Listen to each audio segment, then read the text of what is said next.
I hate conspiracy theories, but I'll tell you one about, well, and this is not even a theory. This part I know is a fact.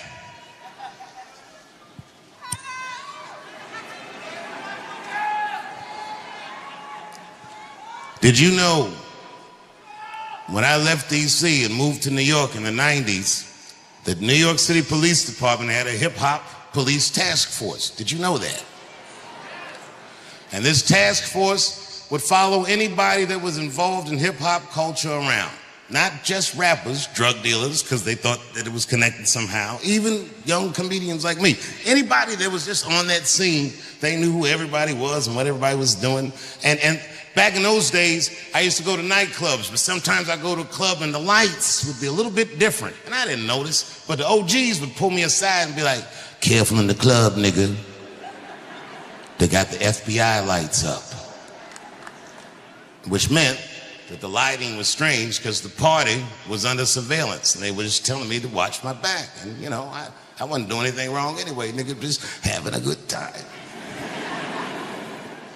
Now, did you know that that task force was invented originally to follow just two people around? Those people was a guy named Christopher Wallace, a.k.a. the Notorious B.I.G., and Sean P. Diddy Combs. Now, why is that this nigga has been under surveillance for at least 30 years, but just now they noticed that he racketeers and beats up bitches. I bet you, if he was doing all that, I bet you they seen him doing it for a long time. But why now? I don't know. It was strange in this case. Nobody called the police, except for Kid Cudi.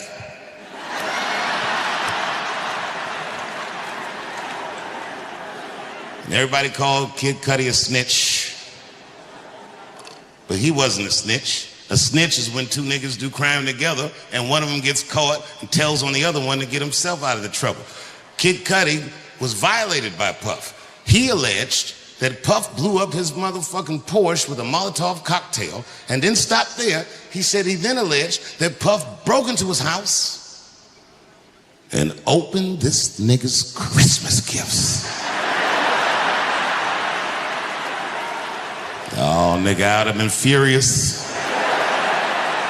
And Kid Cudi said, I can't prove that he opened the gifts or nothing, but I came in the house and he was in there and the gifts was open and that nigga was just like, "Merry Christmas, Playboy."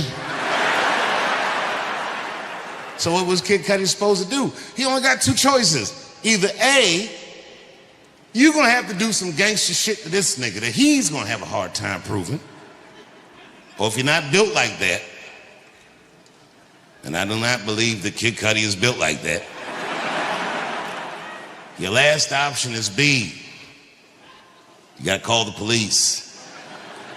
Good for Kid Cudi. He did the right thing. I, on the other hand, I'm built like that. If this nigga fuck my family's Christmas up, you better believe I'm gonna make him suffer for that shit. And niggas are gonna come up to me and tell me all about it and not even know I did it. "Oh my God, Dave. Oh, did you hear what happened to Puffy?" "Oh my God, no. What happened?"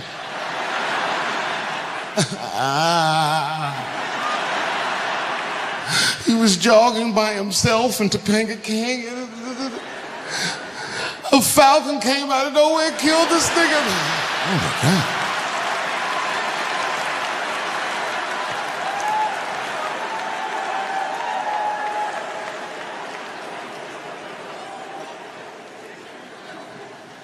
I love hip-hop music.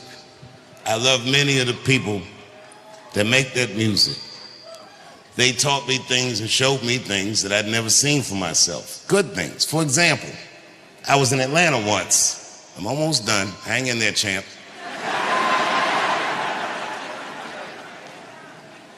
I was in Atlanta, and a rapper named T.I. called me up. Now, at this time, I didn't know him well. I know him better now, but I knew him well enough that he'd have my phone number. And the nigga called me up. He was like, "Dave, I heard you was in my city." He said, "I want to show you the real Atlanta." said, fuck yeah, nigga, let's go. He said, meet me downstairs in your hotel valet. So I went downstairs. I thought he was fucking around, but when I went down there, he was outside in the valet, sitting in a purple Phantom. This car must have been $1.5 million. Beautiful purple color with ivory white seats. It's the kind of car that you gotta have a chauffeur to drive, but for some reason, this nigga was driving it himself. And I didn't ask no questions. I just jumped in the car, and man, he showed me Atlanta, everything. Outkast and them started rapping over there, and Future used to play in the playground over here. And then he sold the car up and he pointed to a house and he goes, and Martin Luther King grew up in that house right there. And he raised his children over here. And that's the church he preached in over there.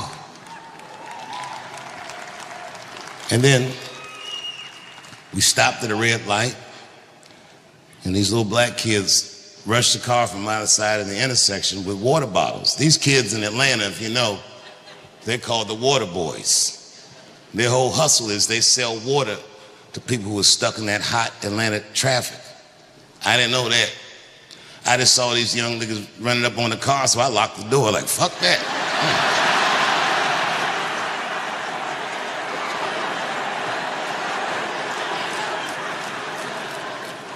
But T.I. rolled his window down, started giving the kids orders. Slow down, don't just run up on somebody's car. You don't know what they got in there.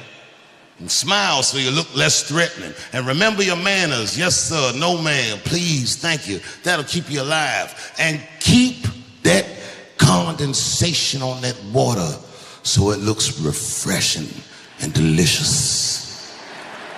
And then that kid realized that he was talking to a legend. He said, oh my God.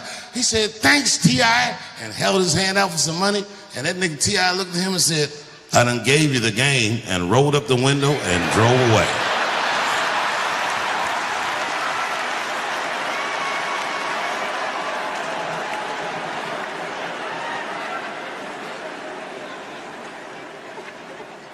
That night, I did my show, and when I got off stage, T.I. was backstage with a friend of his that I didn't know. I just knew his friend was somebody because everyone was acting all excited that he was back there. So I asked him, I go, yo, Tip, who's your man? And he's like, oh, that right there? He goes, that there is the future of hip hop. And I was like, nigga, will you just calm down? So then I asked the dude, I said, yo, my man, I said, what's your name? And the dude looked over, he said, I'm Nipsey.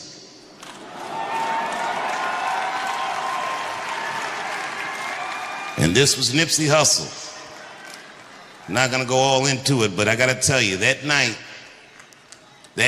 me and T.I. and Nipsey went out, and we had a fucking blast. Good time, not a freak-off fun, but fun. So much so that when I got home from the road, and my wife always asked me, she goes, Dave, how was your trip?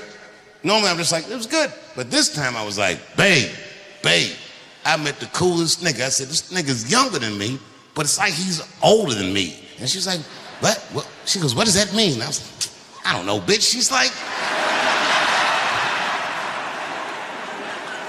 it's like hanging out with a fortune cookie. This nigga just had an answer for everything. I told her all about Nipsey. And what was funny about it is years later, I saw Nipsey's widow, and she pulled me aside. I'd never met her. And she said, I just want to tell you that my husband loved you. She said, he said he met you in Atlanta, and you had a wonderful time. I said, boy, that's fucking crazy. We sure did. Not long after I met Nipsey, I was in LA doing a show. And then after the show, I got a text from a guy that says, I'm at a party you need to be at. And I was like, I'm gonna go to bed. And he's like, no, nigga, you have to come to this party. So I'm thinking this must be the freak off, finally.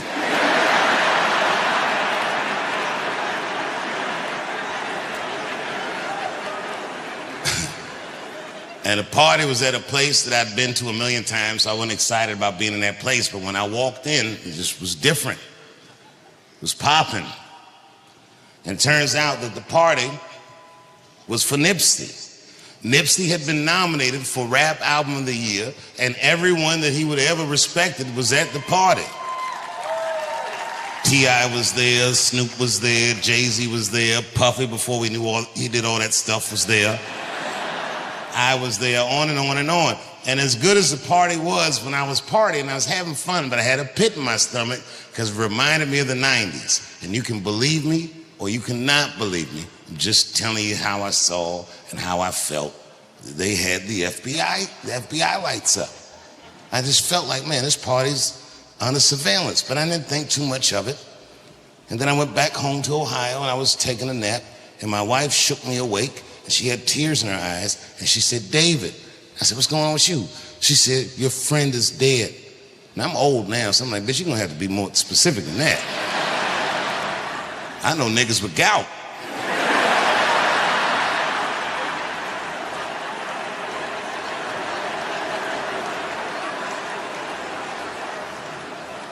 But it was Nipsey. And this is why I feel for Charlie Kirk's fans, because I know what it's like to see someone you look up to and admire gunned down by a fucking nobody. Oh my God. It's so hard to accept that. And if you looked on the internet and saw all those terrible videos, because there was a very gory video of Nipsey's murder too. And then I looked in the comment section, and the internet was doing what it does, and everyone was coming up with one conspiracy theory after another. But the one that I kept seeing the most involved a holistic doctor in New York City. In full swing, and the city was largely unrecognizable to me. I was an older kid, and kids my age were doing a lot of wild things that I didn't know that kids would do. I'd never seen a kid with a pager before. I didn't know anything about selling drugs or any of that shit. All I knew was every day when I went to Eastern, I didn't feel safe.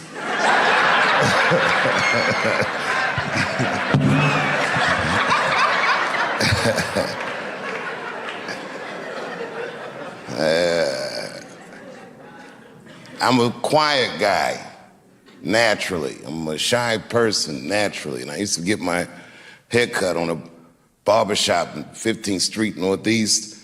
And I would go there, and everyone in the barbershop would just snap on each other. And I'd sit in the corner, and I'd watch everybody and just listen to all these jokes. The guys were funny as shit, but one day, after a few weeks of going there, getting my hair cut, they turned the jokes on me. I call that day the barbershop massacre. I lit everybody in that barbershop up. I've been sitting in there listening to for weeks talk about each other. I knew every inside joke about each and every one of them, and they couldn't believe I knew.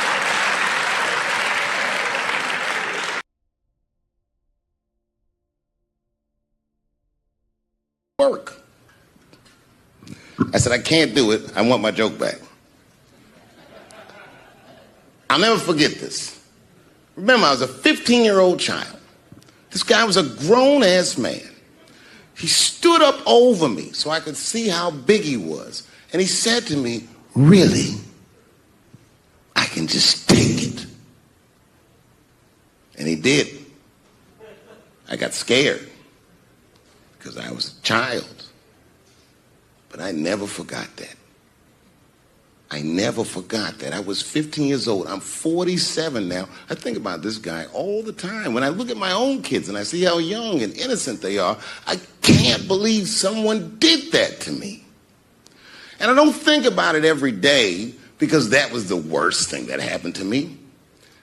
I think about it every day because that was the first time that someone ever did that to me. But in my career, it has happened many, many times since, where someone would intimidate me or scare me and take something that you should know how to act. I said, why? And he says, he didn't explain it. I said, okay, and I told my parents, and this is how I came to find out about Duke Ellington, my mother. She said, there's a place you can go where you can learn to act right here in Washington. It's a high school. I said, you mean I would get out of Eastern,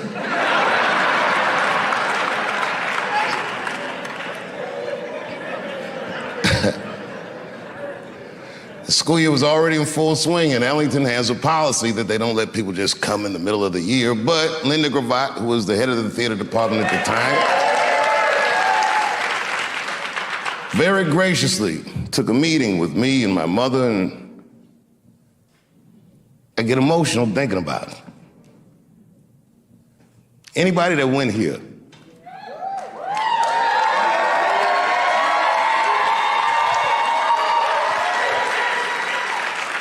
you remember what it was first like when you first walked through the door? And it was in the afternoon and everyone was in their arts classes and the girls had tutus on and everyone was weird and walking around the hallway like you weren't sure where anyone was supposed to be, and you could hear people practicing their horns and shit all through the hallways. There was art bouncing off the walls. The minute I walked through the door, there was a gallery of all these children's work, and these pictures were amazing.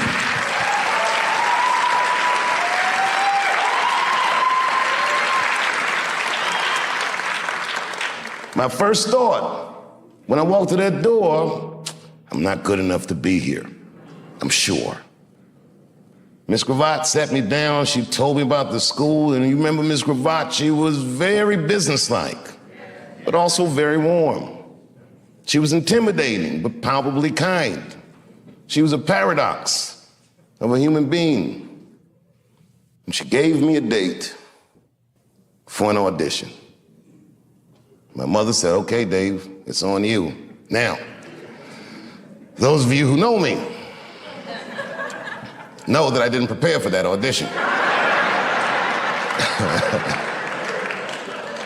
That audition was like a possession. It was just something that I was proud to have.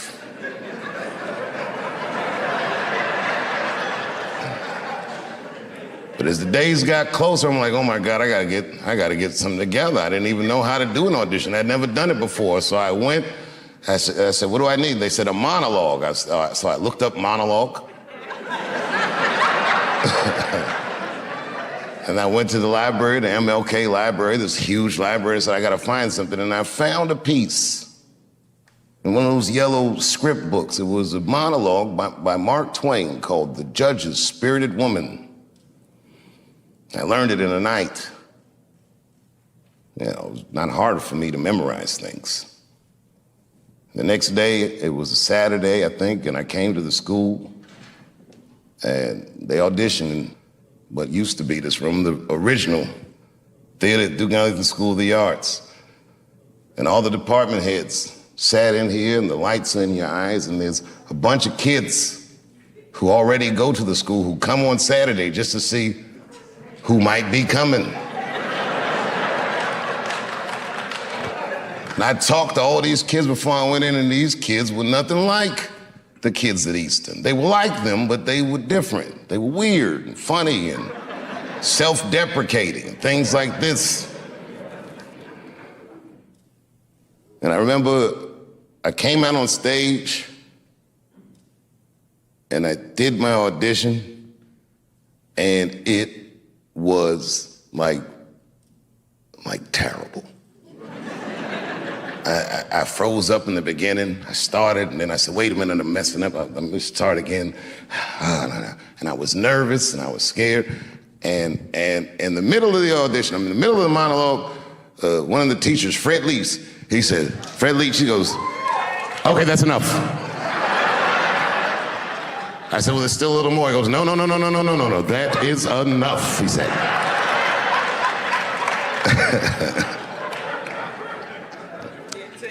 And I can't tell you, like, I was crushed. Without saying his disapproval, I knew it stunk. And I was right. When I walked in here, I knew I wasn't good enough to go to this school. And I thought to myself, fuck this school, that's stupid anyway.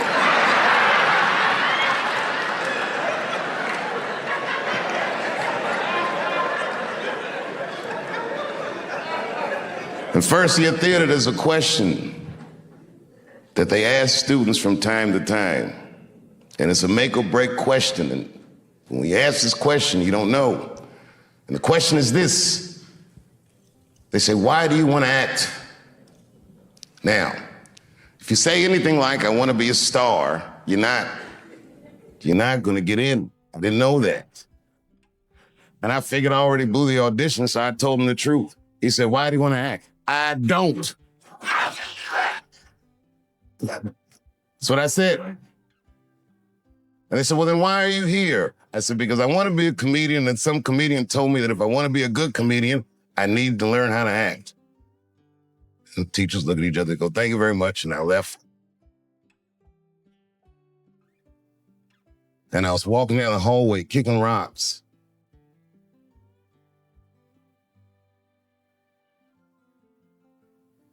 There was a kid that already went here. His name was Echo Handy. And Ego said, hey, man, I listened to them talking about you. I said, you did? He said, you're in. I said, what? He said, you're in. Well, it didn't make any sense. As organized as the gays. And I love punching down. There's probably a handicap in the back right now because that's where they usually make them sit between there.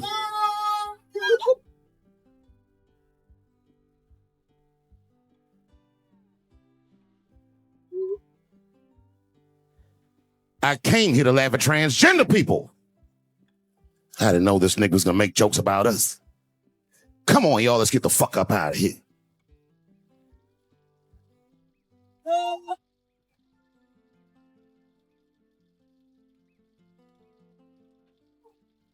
Yeah, it's about that got me out of that space was a comedian friend of mine, the late, great Norm Macdonald. That's right. Shout out to Norm. And what Norm did, which I'll never forget, is he knew that I was the biggest Jim Carrey fan in the world. Now, I'm not going to go all into it, but Jim Carrey is talented in a way that you can't practice. That's what a God-given talent. I was fascinated with it. Norm knew that. And he called me after this, Dave, he said, I'm doing a movie with Jim Carrey. Do you want to meet him? I said, fuck, yes, I do. And it was the first time I could remember since my father died being excited. And the movie is called Man on the Moon. I didn't know any of this. And in this movie, Jim Carrey was playing another comedian I admired, the late, great Andy Kaufman. Yeah, and Jim Carrey is so immersed in that soul. But the moment he woke up, time he went to bed at night, he lived his life. It's the man Kaufman. I didn't know that. But they said, cut, and it's still Andy Kaufman. So much so that everybody on the crew called me Andy. I didn't know any of that. I just went there to meet him, and he walked into the room and he told me, wait, Jim Carrey. And everyone said, no. God. I didn't understand. And then he came over and he was acting weird. I didn't know he was acting like Andy Kaufman. Just like, hey, how you doing? And I was like, hello. Andy? Now, in hindsight, I'm fucking lucky in mine. And I got to see one of the greatest artists of my time immersed in one of his most challenging processes ever. I'm very lucky to have seen it. But as it was happening, very disappointing that I wanted to meet Jim Carrey. I had to pretend his name was Andy Kaufman. And I picked one for this special. It's not an easy punchline to pull off. Are you ready? Yeah. Here it goes. The punchline is, so I kicked her in the pussy. I haven't finished the joke yet. I just know whatever happens in the beginning of the joke, at the end of the joke, for some reason, I'm gonna kick somebody in the pussy. And it's going to be hilarious. And you know what's weird? I've always been this talented. I can't remember a time when I wasn't. You know, when I was growing up, I was probably about 8 years old, and at the time, we were living in Silver Spring. Yeah. Yes. Common misconception about me in D.C. A lot of people think I'm from the hood. That's not true. But I never bothered to correct anybody because I wanted the streets to embrace me. As a matter of fact, I kept it up as a ruse. Like sometimes I'll hang out with rappers like Nas and them, and these motherfuckers will start talking about the projects. Yo, it was wild in the PJs, yo. And I'll be like, word, nigga, word. But I don't know. I have no idea. My parents did just well enough so that I could grow up poor around white people.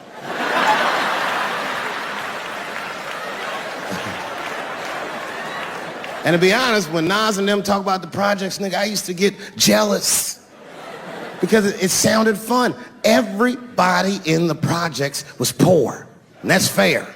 But if you were poor in Silver Spring, nigga, it felt like it was only happening to you. Nas does not know the pain of that first sleepover at a white friend's house. And you come back home on Sunday and just look at your parents like, y'all need to step your game up. Everything in Timmy's house works. Remember the first time you saw that? In a cold winter, and you'd be at a white friend's house and see the motherfuckers in their living room without their coats on?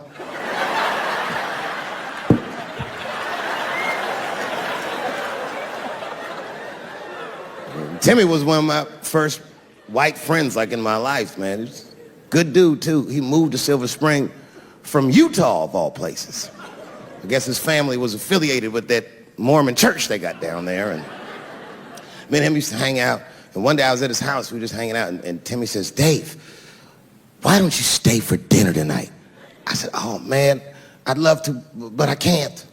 If I'm not home before dark, my mother will kill me. That was a lie. My mother had several jobs. I hadn't seen her in like 3 or 4 days. And the only reason I lied to Timmy was because at that point in my life, it was my experience that white dinner wasn't delicious.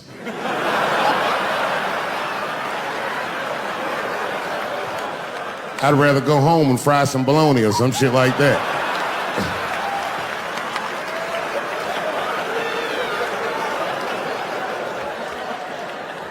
But then old Timmy threw me a curveball I wasn't expecting. He said, it's too bad you can't stay, Dave, because Mom made stovetop stuffing. I said, what the fuck, stovetop? Well, hold on, nigga, let me make some phone calls real quick.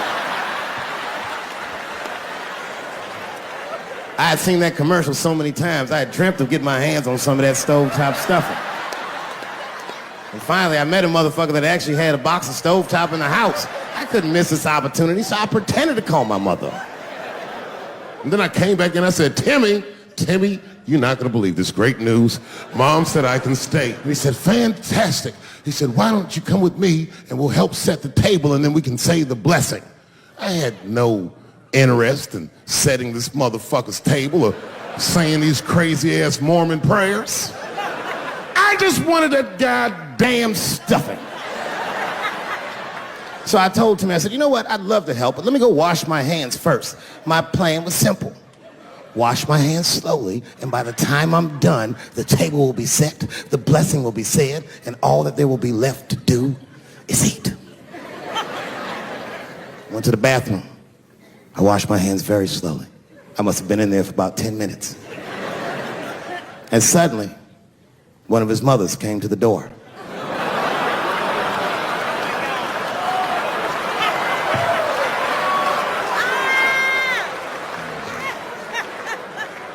She was like, hi, David, right? I said, yes, ma'am. She said, Timmy tells me that you're planning on staying for dinner. I said, I hope that's not a problem, ma'am. She says, no, it's no problem. In fact, we'd love to have you. It's just that we weren't expecting company. And I'm afraid there's not enough stovetop stuffing for everybody. So I kicked her in the pussy. Bam! Ladies and gentlemen, I told you I'm dope, nigga. I told you what I was gonna say and you still didn't see it coming. And that's why I make the big bucks.